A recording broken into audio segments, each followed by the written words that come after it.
I am Saurabh Baranwal, a faculty member of Global Business College, and I teach economics.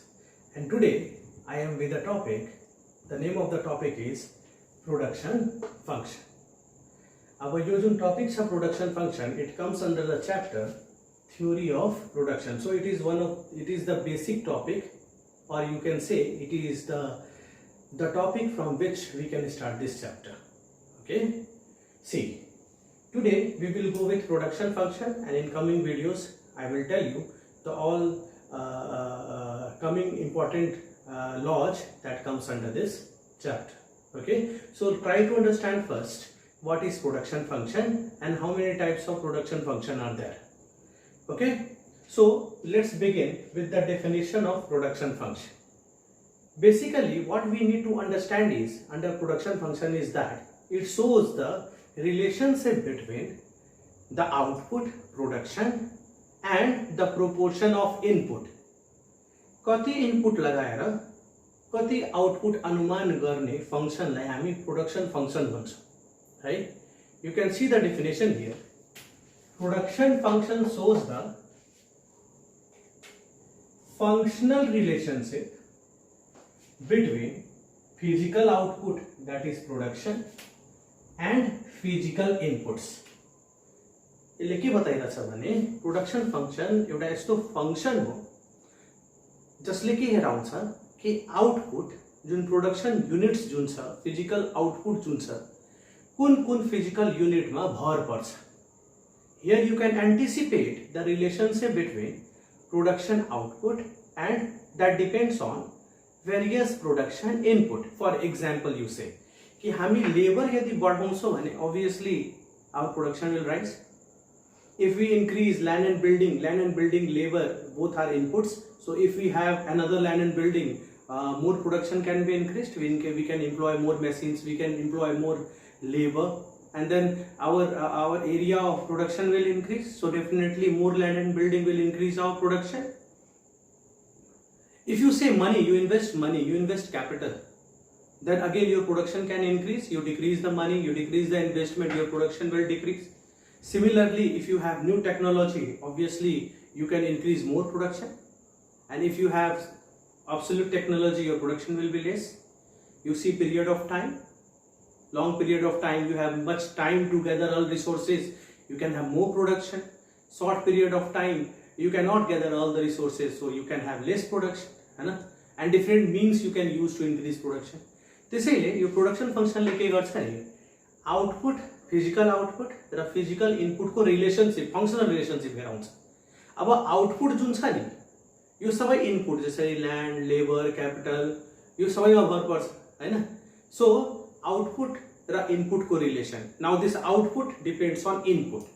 That only we need to understand under production function. So it has written production function shows the functional relationship. It shows the function that whether what is the ratio of input and output, that relation is shown here. So you can see the relationship between physical output and physical input. So it tells that a production of a commodity depends on certain specific inputs. यसले के हेराउँछ कि कुनै पनि सामानको, कुनै पनि कमोडिटीको production जुन छ नि, त्यो के हुन्छ भने विभिन्न इनपुट्सहरुमा भर पर्छ.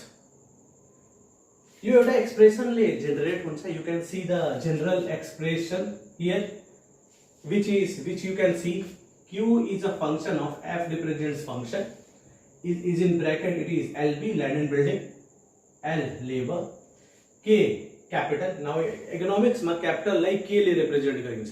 कुनै बुकमा K बार ले पनि represent गरिन्छ. K बार यसरी हुन्छ. त तपाईले कहीं K पनि देख्नु भयो या K बार देख्नु भयो भने meaning त्यसको capital हुन्छ. ठीक छ?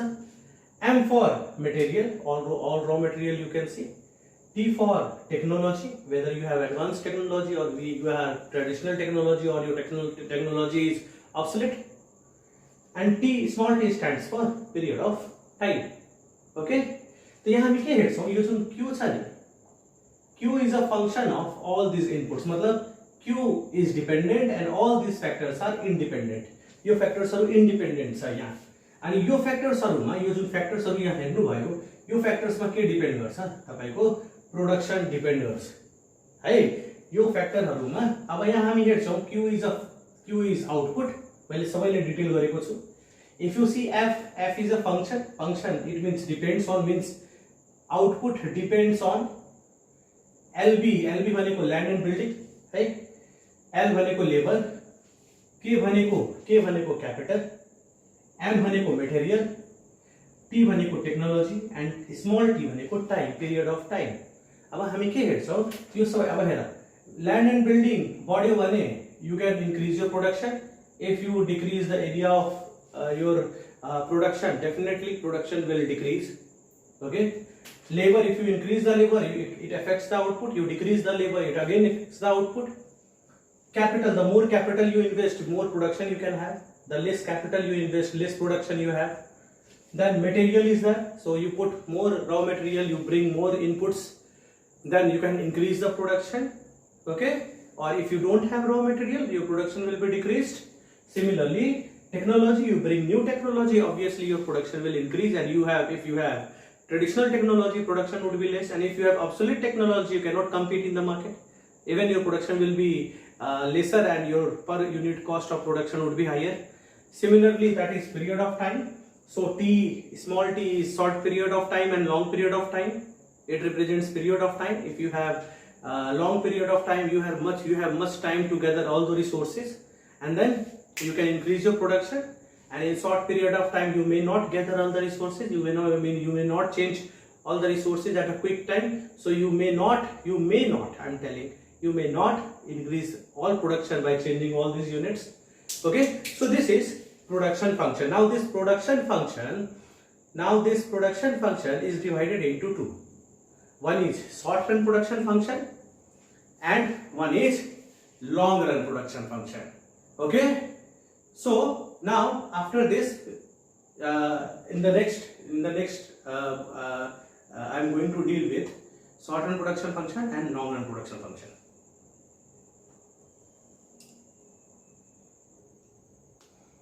अब हामी हेर्छौं, म तपाईहरुलाई बताइरा थिए कि प्रोडक्सन फंक्शन चाहिँ it is divided into two types. Okay. So types of production function is here. So here you can see there are two types of production function. The first types of production function is long run production function. अब यो के हुन्छ long run production function? Long run representing a long period of time. है, यो लामो समय अवधिलाई point गरिरहेको छ. ओके. तो long run production function मा के हुन्छ? प्रोडक्सन गर्ने लामो समय अवधिमा. यी लामो समय अवधिमा यदि प्रोडक्सन गरे भने what are the changes in output, what are the changes in output when there is change in input. र लामो समय अवधिमा नि तपाई जे कुनै पनि भेरिएबल्सलाई चेन्ज गर्न सक्नुहुन्छ. जसरी मानिहाल्नुस् यदि कुनै एउटा कलेज छ र उसले तुरुन्तै आफ्नो यसको धेरै एडमिसन भइराछ हैन, त्यसको 1000 स्टुडेन्ट्स बसाउने सिट छ, तर के भयो एडमिसन 2000 भइसक्यो, कुनै क्रम आइसक्यो हैन, क्रम आइसक्यो कि there is a query of 2000 admissions, but that college do not have seat to make students sit immediately. So तुरन्तै त अर्को नयाँ बिल्डिङ बन्न सक्दैन शॉर्ट रनमा हैन. तर लङ रनमा के छ, ल हाम्रो यो सालको 1000 स्टुडेन्ट आयो, 1-2 साल पछि प्रोजेक्सन बढ्दै जान्छ, त हामी के गर्छौं, हामी अर्को प्रोजेक्सन गर्छौं, we are going to establish a new land and building, right. त त्यसमा के भयो, नयाँ कलेज खोल्यो, नयाँ स्टुडेन्ट थप्नलाई बसाउनलाई क्लासेसहरु क्रिएट गरे है.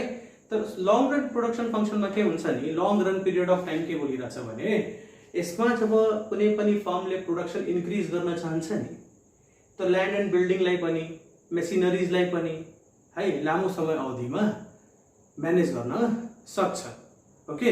सो लङ रन प्रोडक्सन फंक्शनले के गर्छ, अगेन आउटपुट र इनपुट को रिलेशनशिप हेराउँछ, जहाँ आउटपुट र इनपुट को रिलेशनशिप हेराउँछ, जहाँ आउटपुट बढाउनको लागि कुनै पनि इनपुटलाई चेन्ज गर्न सकिन्छ.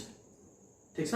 अब यही कुरालाई यहाँ बोर्डमा हेर्नुस् है, हेर लेख्छ long run is a period of time. Long run लामो समय अवधिलाई डिनोट हुन्छ. That a firm can change all of its input. हरेक इनपुटलाई फर्मले चेन्ज गर्न सक्छ है. इनपुट भनेको के हामीले हेरेको थिए, land and building, labour, capital, material, technology हैन, टाइम, यो सबै इनपुट थियो. हैन। अब टाइमलाई त हामी पढिरहेछौँ लङ रनमा है, लङ रन पढिरहेछौँ टाइममा टी स्मल टी लाई। त यसमा के छ, फर्मले प्रोडक्सन बढाउनको लागि अल इट्स इनपुट्स हैन, firm can change all of its inputs or factor of production, that is all the inputs are variable in order to increase production. यहाँ एउटा कुरा हुनुपर्छ, यहाँ एउटा कुरा हुनुपर्छ, in order to increase production है। प्रोडक्सन बढाउनलाई के गर्नुपर्छ, एउटा फर्मले कुनै पनि इनपुटलाई चेन्ज गर्न सक्छ। किनभने लङ पिरियड अफ टाइम हुन्छ र लङ पिरियड अफ टाइमले त्यो फर्मलाई सुविधा दिन्छ आफ्नो इनपुट्सहरूलाई बढाउनको लागि। ठिक छ, अगाडि हेर्छौँ हामी। इट सोज टेक्निकल और मैथमेटिकल रिलेशनशिप, टेक्निकल र मैथमेटिकल रिलेशनशिप हुन्छ between inputs and output. Input भनेको ल्यान्ड लेबर क्यापिटल इनपुट भयो, या तपाईँ त्यसलाई फ्याक्टर अफ प्रोडक्सन पनि भन्न सक्नुहुन्छ। फ्याक्टर अफ प्रोडक्सनको मतलब सामान बनाउनको लागि कुन कुन इनपुट्स चाहिन्छ। जनरली हामीले ल्यान्ड लेबर क्यापिटल र अर्गनाइजेसन फ्याक्टर अफ प्रोडक्सनमा पढेका छौँ हैन। त इनपुट भन्नुस् या फ्याक्टर अफ प्रोडक्सन भन्नुस्, आउटपुट बढाउनलाई सबै इनपुटलाई चेन्ज गर्न मिल्छ in long period of time या फिर लङ रन प्रोडक्सन फंक्सनमा है। त्यसैले यहाँ लेख्यो it shows technical and mathematical relationship between input and output where all the inputs are variable. यहाँ सबै इनपुट भेरिएबल छ, ल्यान्ड बिल्डिङ पनि भेरिएबल छ, मेसिनरिज पनि भेरिएबल छ, क्यापिटल पनि भेरिएबल छ है। कसरी एक्सप्रेस गर्ने हैन, त it is expressed as again same, यसमा खाली टी छैन, स्मल टी मैले लेखेको छैन किनभने लङ पिरियड अफ टाइमलाई डिनोट गरिरहेको छ स्मल टी ले हैन। त यहाँ हेर क्यू भनेको आउटपुट हैन। सेम कुरालाई हामीले अहिले एकचोटि यहाँ हेर्ने, हामीले यो जुन छ Q is a function of LB labour capital material technology हैन। हामीले यति इनपुट लियो, सबै इनपुट, यसलाई तपाई इनपुट्स भन्नुस् और फ्याक्टर्स अफ प्रोडक्सन भन्नुस् हैन। इनपुट भन्नुस् र फ्याक्टर अफ प्रोडक्सन भन्नुस्। यसलाई कुनै पनिलाई क्यापिटल बढाउन सक्नुहुन्छ भने क्यापिटललाई बढाइदिनुस्, किनभने यो बढाउनको लागि लामो समय अवधि छ, म्यानेज गर्न सकिन्छ। र यो सबै बढाउनु भयो भने आउटपुट पनि बढ्छ। So this is long run production function. अब जनरली हामी आफ्नो यो टपिकहरुमा के हेर्छौं नि कि हामी यति यसरी त भेरिएबल धेरै हुन सक्छ नि, त हामी यसलाई सिम्पल गर्नको लागि मात्र दुईटा भेरिएबल दिन्छौं है। जसरी यहाँ त भेरिएबल धेरै छ, हामी यसलाई फर सिम्प्लिसिटी हामी के गर्छौं, यसलाई output is a function of labour and capital मानिहाल्छौं। यहाँ लेबर र यो क्यापिटल र both labour and capital are variable. दुईटै लेबर र क्यापिटल यहाँ के छ, भेरिएबल छ। प्रोडक्सन बढाउनुहुन्छ, आउटपुट बढाउनुहुन्छ भने तपाई लेबरलाई बढाएर पनि आउटपुट बढाउन सक्नुहुन्छ, क्यापिटललाई बढाएर पनि आउटपुट बढाउन सक्नुहुन्छ। लेबर र क्यापिटल दुईटै के छ भने भेरिएबल छ। ठीक छ, त यो भयो लङ रन प्रोडक्सन फंक्शन। अब हेर्नुस् अब हामी दोस्रो टाइप हेर्छौं है, that is short run production function. अब शॉर्ट रन को कुरा आयो, it is a short period of time जहाँ फर्मले सबै इनपुटलाई चेन्ज गर्न सक्दैन। जसरी ल्यान्ड एन्ड बिल्डिङ तुरन्तै बनाउन सक्दैन, तुरन्तै ह्युज क्यापिटलको व्यवस्था हुन सक्दैन हैन। जसरी एउटा कोठा छ, अर्को कोठा तुरन्तै बनाउन मिलेन हैन। अब प्रोडक्सन गर्नको लागि के गर्नु पर्यो, यही कोठामा जसरी 10 देखि 5 को लेबर आवर छ भने अर्को शिफ्ट अर्को लेबर लाएर राख्नुहुन्छ भने प्रोडक्सन बढ्यो हैन। सेम कोठामा if some people are working, some labor is working from 10 to 5. Now if 10 to 5 is limited production, owners knows how much they are going to produce within the time period of 10 morning to 5 evening हैन। तर अब फर्मलाई production बढाउनु छ भने के गर्छ, the firm do not have resource that firm can manage another land and building। त फर्मले के गर्छ, लेबरलाई दुईटा शिफ्टमा काम गराइदिन्छ। एउटा 10 देखि 5 काम भइराथ्यो, अब 5 बजे पछि लिएर हुन सक्छ 11-12 बजे राति दोस्रो शिफ्ट सुरु हुन्छ। जति पनि फ्याक्ट्रीहरू छ नि तपाईले सुन्नुहुन्छ 2 शिफ्ट 3 शिफ्टमा काम हुन्छ हैन। त अब हामीले सर्ट रन प्रोडक्सन फंक्सन यही बेसिसमा हामीलाई बुझ्नु छ है। हेर लेखेको छ short run is a period of time, यो सानो समय अवधि हो, एउटा पिरियड अफ टाइम हो in which to increase production, production बढाउनको लागि सम फ्याक्टर्स, केही इनपुटहरु, केही फ्याक्टर अफ प्रोडक्सनलाई सम फ्याक्टर भनेको छ, केही इनपुटलाई सम फ्याक्टर भनेको छ, लाइक ल्यान्ड एन्ड बिल्डिङ है, factory size, machines etc are remains fixed or constant. Production बढाउनको लागि यो फ्याक्टरलाई चेन्ज गर्न मिल्दैन, किनभने सानो समय अवधिमा तुरन्तै यो फ्याक्टर म्यानेजेबल हुने गर्दैन है, प्र्याक्टिकली तुरन्त म्यानेजेबल हुने गर्दैन। के हुन्छ सर, केही फ्याक्टरहरु फिक्स रहन्छ and some factors of production, केही फ्याक्टर अफ प्रोडक्सन जस्तै फ्युल, लेबर, मटेरियल, यो सबै आर भेरिएबल है। अब प्रोडक्सन बढाउनको लागि यो सबै फ्याक्टरहरु land and building, factory size, machines यो सबै फिक्स रहन्छ र यो फ्याक्टर जस्तै फ्युल, लेबर, मटेरियल यो सबै भेरिएबल रहन्छ। मतलब जब प्रोडक्सन बढाइन्छ फिक्स फ्याक्टर जस्ताको त्यस्तै रहन्छ, त्यसैमा भेरिएबल फ्याक्टर एड गरेर प्रोडक्सन बढाउने गर्छ, जुन तपाई ल भेरिएबल प्रोपोर्सनमा पनि पढ्नुहुन्छ हैन, यहाँ पढ्नु भएको छ। ल भेरिएबल प्रोपोर्सनमा के हुन्छ कि जसरी कुनै फ्याक्टर फिक्स राख्नुहुन्छ र कुनै फ्याक्टर भेरिएबल एड गर्दै जानुहुन्छ भने तपाईको टोटल प्रोडक्ट जुन छ सुरुमा इन्क्रिजिङ रेटले बढ्छ, त्यसपछि एक पोइन्ट पछि डिक्रिजिङ रेटले बढ्छ, म्याक्सिमम पुग्छ, त्यसपछि डिक्लाइन हुन्छ। अनि यही पढ्नु भएको छ। त यो टपिक यो भिडियो पछि त्यसको पनि भिडियो आउँछ है। त हामी के बुझ्छौं भने सर्ट रन प्रोडक्सन फंक्सन के हो, एउटा सानो पिरियड अफ टाइम हो। यो सानो पिरियड अफ टाइममा यदि तपाईलाई प्रोडक्सन बढाउनु छ भने, यो सानो पिरियड अफ टाइममा यदि तपाईलाई प्रोडक्सन बढाउनु छ भने तपाईले के गर्नुपर्छ, फिक्स फ्याक्टरलाई तपाई चेन्ज गर्न सक्नुहुन्न। प्रोडक्सन बढाउनु छ भने भेरिएबल फ्याक्टरलाई एड गर्दै जानुहुन्छ भने तपाईको टोटल प्रोडक्सन बढ्छ हैन। ल भेरिएबल प्रोपोर्सन पनि आउँछ यसपछि, त्यहाँ कतिसम्म बढ्छ के बढ्छ त्यो त्यहाँ रुलमा पढाइन्छ। तर यहाँ के बुझ्नुपर्छ कि प्रोडक्सन इन्क्रिज गर्नुहुन्छ भने सर्ट रनमा, सानो समय अवधिमा त केही फ्याक्टर तपाई चेन्ज गर्न सक्नु हुँदैन, त्यो फ्याक्टरलाई जस्ताको त्यस्तै राख्नुहुन्छ, भेरिएबल फ्याक्टर बढाएर प्रोडक्सन बढाउनुहुन्छ है। त यहाँ फिक्स फ्याक्टर के हो, अब हेर फिक्स फ्याक्टर त्यही भयो, ल फेरि बताइरहेको छु, land and building, factory size, machines fix factor भयो, यो चेन्ज हुँदैन। Variable factor fuel, labour, material यो सबै बढाएर तपाई आफ्नो प्रोडक्सनलाई इन्क्रिज गर्न सक्नुहुन्छ है। अब हेर to increase production variable factors are increased हैन। Variable factor to increase production, variable factor changes, to increase production variable फ्याक्टरमा चेन्ज आउँछ है। अब कसरी एक्सप्रेस गर्ने हैन, त ल यो आउटपुट भयो, यो प्रोडक्सन भयो, आउटपुट और you say production. Output function depends on land and building, labour, capital, material र टेक्नोलॉजी। अब लैंड एंड बिल्डिंग के भयो, फिक्स्ड फ्याक्टर। कैपिटल के हो, कैपिटल फिक्स्ड फ्याक्टर हो। लेबर के हो, लेबर भेरिएबल फ्याक्टर हो हैन। मटेरियल के हो, मटेरियल पनि भेरिएबल फ्याक्टर हो। तर टेक्नोलोजीलाई यदि तपाई मेसिन्स मान्नुहुन्छ भने मेसिन के हो, फिक्स्ड फ्याक्टर हो।